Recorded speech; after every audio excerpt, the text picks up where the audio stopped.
परवा मी रोहित शर्माला विचारलं की इंडियन टीम कॅप्टनचं सर्वात महत्त्वाचं काम काय? तो म्हणला, "अरे यार, लोगों को समझना और उस हिसाब से वो यूज़ करना उनका दिमाग, यही अपना काम रहता है." तर मी म्हटलं, "म्हणजे काय?" तो म्हणला की 4 टाईपचे बॉलर असतात. पहिला बॉलर असतो तो म्हणलं, "मला काहीही सांगू नको, मी करीन ते." ते खरं. दूसरा असतो तो म्हणतो की "रोहित पाजी, आप ही बता दो क्या करना है, मैं उस हिसाब से बॉलिंग डालूंगा."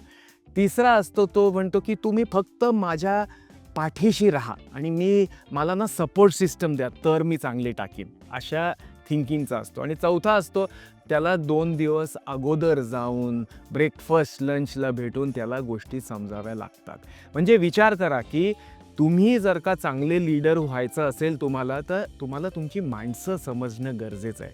आणि जर का इंडियन टीमचा कॅप्टन हा ह्या लेव्हलला माणसं समजण्याचा विचार करतोय, तुम्ही करता का तसं तुमच्या टीमबरोबर? आहे की नाही इम्पॉर्टंट गोष्ट?